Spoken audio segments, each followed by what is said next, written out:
Assalomu alaykum hurmatli obunachilar. Mana shu kottejniy garodogimiz xudo xohlasa tez kunlarda bitadi, 2 oylarda. Akamlar aynan mana shu kichik shaharcha deb ataydigan garodogimizni qurmoqdalar. Omon akamlar bungacha yaxshi obyektlarni hammasini topshirganlar, odamlar yashab turibdi, dokumentlarda muammo yo'q.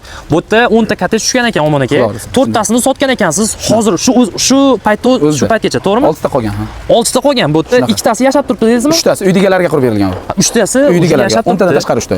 Kottejlarimizning lokatsiyasi ham yaxshi lokatsiyada. Qayerda joylashgan aka? Ittifoq masjidi, Sergeli tumani Ittifoq masjidi, Qiyot metrodan 1 kilometr. 1 kilometr radiusda. Xullas, yonginamizda masjid bor, azon ovozlari eshitilib turadi. Undan tashqari metro ham yaqin, yaxshi lokatsiya deb bemalol ayta olamiz. Xo'p, bizani hozirgi paytda uchastkalarimiz necha xonadan necha xonagacha aka? 5 xonalidan 8 xonagacha. 5 xonalidan 8 ta xonagacha.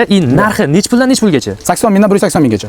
Korobka holatda 80 mingdan boshlanadi, tayyor holatda 100 ming, 110 ming plus minus. 180 minggacha bor. Tayyor holatda bo'ladi, ko'chib kirib yashaydigan. Xohlagan stilida, xohlagan planirovkasida. Remontini ham xohlagan, ular xohlagan remont bo'yicha. Avoyli, attentionlar qanaqa variant xohlaysiz, shunaqa variant qilib beramiz. Demak, remontlarni ham o'zlari qanaqa xohlaysiz, o'zingiz qilib bera olasiz. Kelishamiz ustida. Tushunarli. Xo'p, eng kichkina kottejimiz necha sotib bo'ladi aka? 1 sotixdan 2 sotiqgacha bor. Bir sotiq shu obyektimizda. 1 sotiq 5 ta xona plus oshxona, to'g'rimi? Da, plus oshxona. Shunda nima kottejlaringiz kvadratdan? Yo'q, 120 kvadratdan. Eng kichkinasi 120 kvadratdan boshlanadi. 140, 190, 200 kvadratli kottejlarimiz ham bor. Gap yo'q. Kichkina kvadrat emas akalar. Sizlar beradigan hamma savollarni beraman. Undan tashqari kottejlarimizning hovlisi bo'ladimi aka? Hammasida bor hovli. Deyarli chap tomondagilar garaji oldida, orqada hovlisi bor. O'ng qo'l tomonimizda oldida hovlisi, orqa kichkina hovlisi ham bor. Havo aylantirishga orqada ham bor. Oldida hovli, agar zelen zona hammasiga joy qoldiriladi. Ixcham bo'lsa ham, katta bo'lsa ham bor. Hammasida variant joyi bo'ladi. Aytaylik, Omon aka, men mana shu yerda oldim. Faqatgina fasadini bitirib bering, ichini o'zim remont qilib olaman desak, gaplasha olamizmi? Kelisha olamiz. Bo'ldi, ustida kelishamiz. Remontini o'zim qilib olaman desa ham gaplasha olamiz. Xohlovchilarga qarab. Agar xohlashsa yerga, qanaqadir joyga, misol uchun avtomobilga barter ham bor. Demak, to'lov usullari avvalo naqd kelsa kelishtirib berasiz. Undan tashqari novostroyka kvartirasi bo'lsa, yashab turgan, katta qilmoqchi bo'lganlarga, kottej qilmoqchi bo'lgan uylarga bemalol barter qilib, tepasida hisob qilib, narxlarni kelisha olasiz. Yil narxidan. Undan tashqari mashinalar bo'lsa, mashinalarga ham barter bo'ladi. Bo'ladi, mashinaga. Glavnisi kelgan qiymati bor narsa bo'lsa bo'ldi. Qiymati bor narsaga gaplashaveramiz. Rassrochka ham qilib beraman degandek bo'ldi. Yil oxirigacha rassrochkamiz. 1 yillik rassrochka qilib berasiz. Qancha boshlanish to'lovi bilan?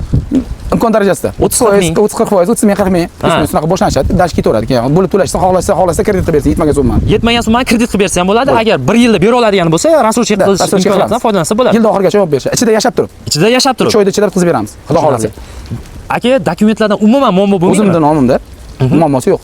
Qurib, hammasini razdelka qilib, cho'tka qilib berasiz. Xudo xolasa hammasini topshiramiz. Xo'p, yana qanaqa savollarimiz bilan sizni bezovta qilsak ekan, Omon aka, kommentariyada yozib qoldiringlar. Uchastka qurayotganda nimalarga e'tibor berishga. Hozir akamlarning aytishlari bo'yicha sizlar xohlagan planirovkada, sizlar xohlagan videoda qilib beramiz. Prosta kelib, lokatsiyani ko'rib, birontasini tanlab olish kifoya. Uje hozirdan bu yerga ko'pchilik maklerlarga tarqatib yuborgansiz. 4 tasi sotilib ketdi, bu yoq ham dalshi sotilib ketadi. Menimcha o'zi mana shundan shunday chiqqaninglarda chap tarafda masjidimizda, yonginasi, masjidning oldidan uy olaman deb niyat qilganlar bo'lsa, ayni muddao bo'ladi. Kelishtirib chiroyli qilib beramiz, kelishaversin. Xullas 80 mingdan 180 minggacha kottejlarimiz mavjud. Bu juda yaxshi. Kelib, bemalol kelishib olib ketishingiz mumkin. Pastda raqam bor. Agar lokatsiyasi kimga kerak bo'ladigan bo'lsa, mana shu raqamlarga telefon qilsangiz yoki Telegramdan yozsangiz tashlab beramiz. Kelasiz, tepasiga gaplashasiz, kvartirangizni otsenka qilamiz va uyi baraka qilamiz. Lekin bitta sharti bor. Omon akamlarning o'zlari bo'yicha hozir shuni gaplashib turgandik.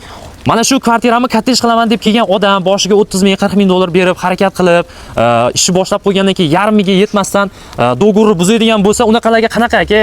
Unaqalar bilan ishlamagan ma'qul-a? Boshda niyat jiddiy bo'lsa bo'ldi, biz qarab beramiz. Hozirdan aytib qo'yamiz, yaxshi, to'g'rimi? Ertaga misol birovni pulini olib, mamlaqa yurgandan ko'ra, konkretniy uchastka olaman, kottej qilaman degan odam kelib, konkretniy gaplashsin. 2 oyda mana shu uylarimiz o'zlari kirib yashashsin. Vot imенно. 3 oyda kirib yashashsin. O'yinchoq emas, bilasizlar. Shuning uchun ham pastda raqam bor, bemalol telefon qilaverasizlar.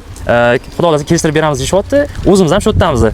Rahmat hammaga, bitta like bosib, kvartirani kottejga o'zgartirmoqchi bo'lgan tanishlarga, bilishlarga jo'natib qo'yinglar. O'zi 6 tagina kottej bor ekan. Kelishtirib berib yuboraman deyaptilar. Bo'ldi. Kelishamiz usta. Uje bular ham sotilib ketadi, xudo xolasa. Lokatsiyasi mana bu yerda masjid bor. Zo'r.